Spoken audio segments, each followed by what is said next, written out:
Do you have to be a good liar to be successful in business? Find out next on An Acquired Taste.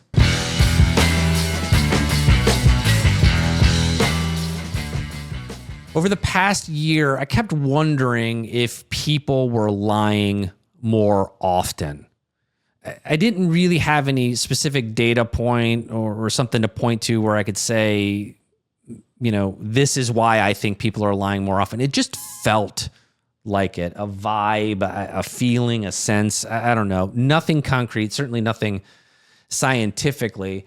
And maybe more importantly, I wondered how that could be affecting businesses and business leadership, because it seemed to me, or it felt, like I said, that it was coming a lot from business leaders, from startup founders, from kind of the startup ecosystem, even in investors and venture capitalists.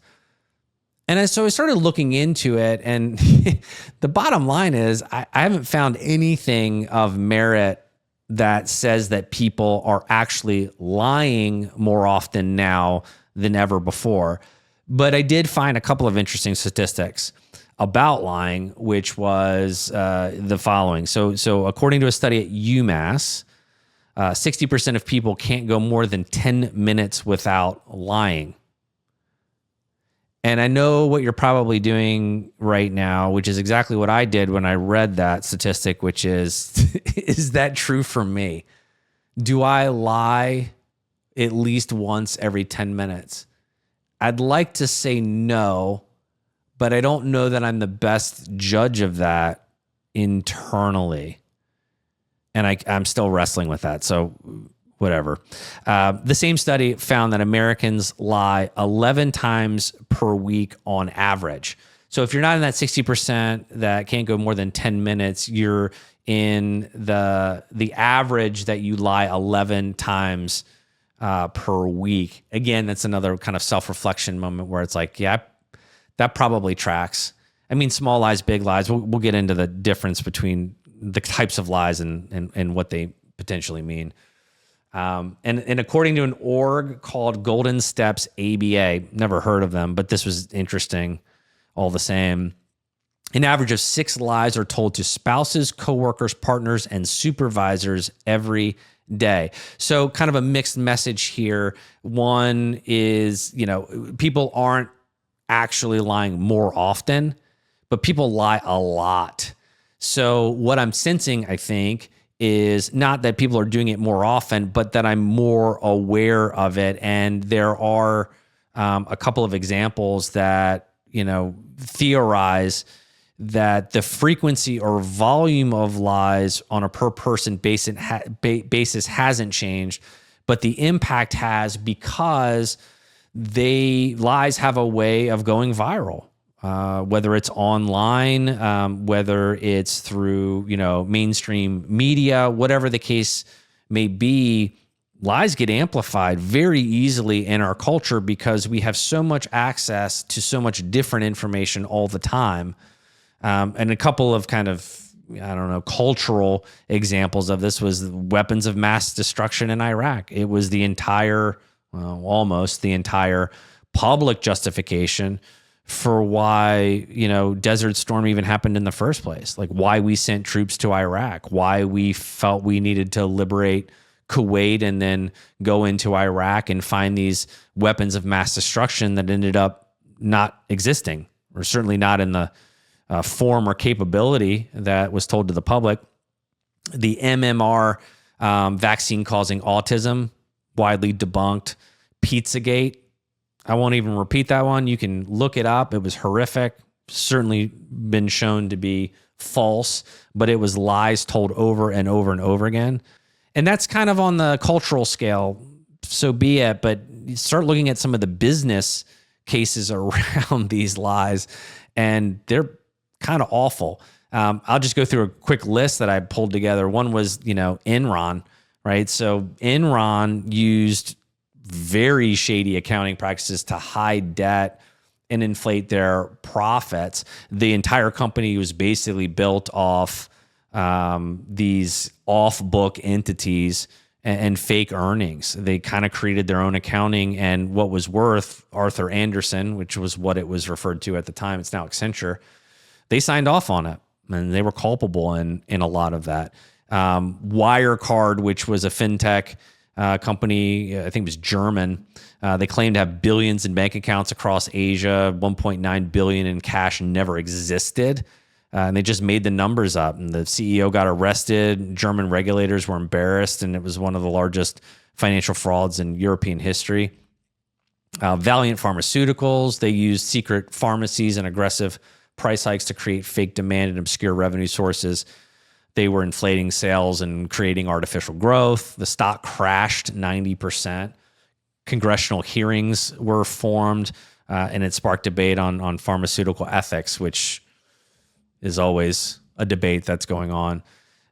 Maybe some of the more widespread ones that people knew, Facebook with their Cambridge Analytica scandal. So they claimed user data was secure and not improperly accessed. And truth, millions of users' data was harvested and used for political profiling, resulted in a $5 billion FTC fine, which now, given Meta's earnings, it's probably more of a speed bump than a fine. Massive public trust erosion, and then changed how people think about digital privacy and social media manipulation. I remember that just personally. Lots of people deleted Facebook as an app on their phone or deleted their profiles because of it. Theranos, probably one of the most high profile in all of startup lore.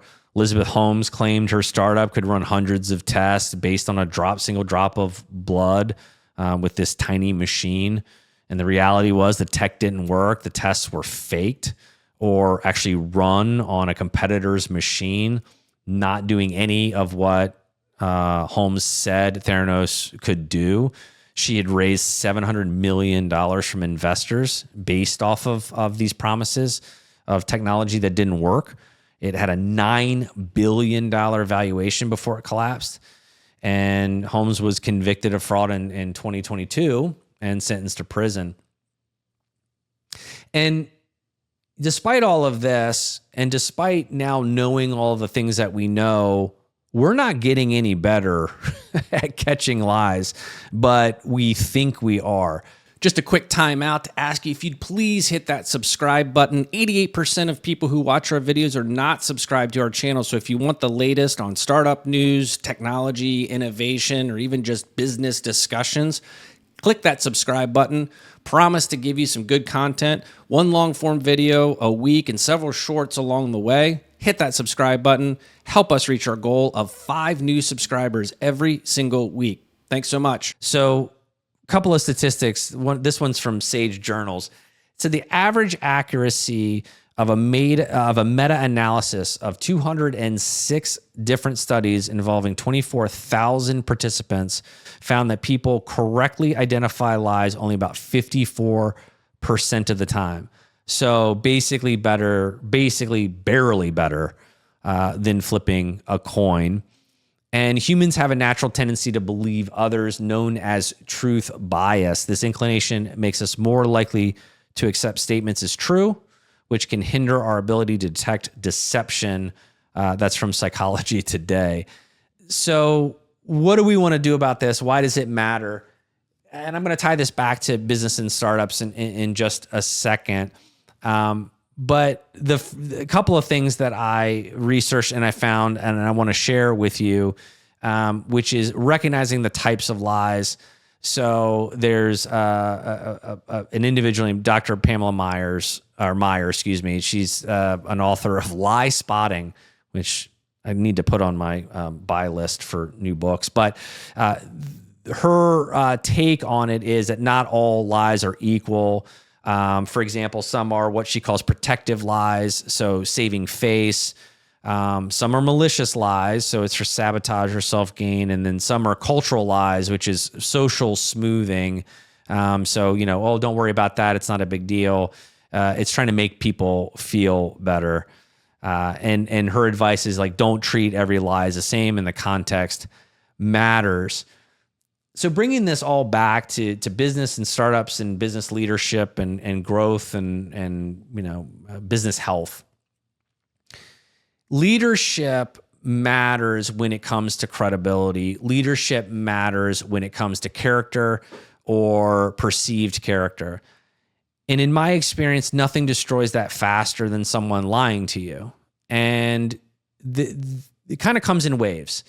If you can recognize that this lie immediately was a lie, it's not great, right? You come away and you go, well, why did they just tell that lie? I know that's not true. Why would they do that? But what's worse is when a business leader tells a lie and some time passes before the person or the audience or the people, multiple people that they told this lie to find out it's a lie because they've been acting on that lie. Maybe they took a series of decisions based on that lie. Maybe they, behaved differently because of that lie. Maybe they treated somebody differently because of that lie. Maybe they fired somebody because of that lie, or they didn't hire somebody because of that lie, and then they find out about it afterwards. That is a betrayal on a level that I don't think a lot of people can fully understand until it happens to them. And then they have to internalize it, and then they have to do something about that.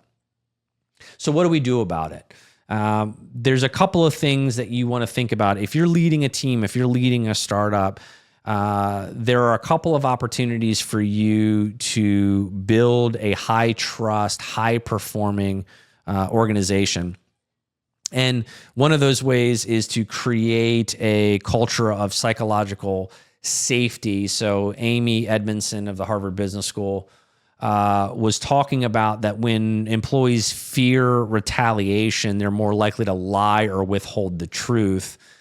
And her recommendation is to always foster a workplace where people can admit mistakes, ask questions, speak openly, be vulnerable, explain themselves when they don't feel that they're capable of doing something, but creating that idea that you can be candid and not face any kind of reprisal. Mark Goulston, who's the author of a book called Just Listen, said to confront lies or lying or deceitful behavior with curiosity, not accusation.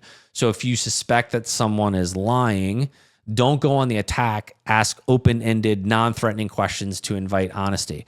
Put this in a business scenario, which is maybe somebody is fibbing or fabricating, exaggerating, omitting some version of lying about sales results. And you can pretty much tell that this is not tracking, maybe because you can see it in the aggregate numbers, like the numbers don't add up. I know that the numbers don't add up. Goulston is saying, start asking questions about that. Not saying, are you lying about the numbers? Are you lying about your success? But help me understand what happened in these numbers or along this period of time. So you say these numbers happened over this period of time. Help me understand that timeline a little bit better. His argument is that people if they feel judged, they'll shut down. So if people are being confronted with a lie as a lie and it's being put that way, they're much less likely to engage. This one for me is really hard because I don't tend to have a lot of sympathy and a lot of patience with people I think that have lied to me. And just very basically, it's a waste of my time. It feels disrespectful. And so this one would be hard for me to do, which is to get into the why is a lie happening, not trying to nail them for that lie. And then the last one I thought was good. This is from Ron Carucci, who a lot of people may know who are listening to this or watching this. He's normally or regularly in the Harvard Business Review as a contributor. But his advice is to focus on patterns, not one-off. So he posits that, white lies happen, little things happen, maybe bad lies happen. And they're usually occasional. Repeated deception, that's where you really start to have an issue. So let me go back to the scenario I said before, which is if a leader lies to somebody and they catch it right away, there's, that there's some discomfort there. There may be some disappointment. There may even be some anger. But when they figure out that that's happened later on, that becomes a bigger problem because they may have acted on that lie. Now add a pattern of doing that over time. What are your employees, what is your team supposed to do if they repeatedly question your truthfulness?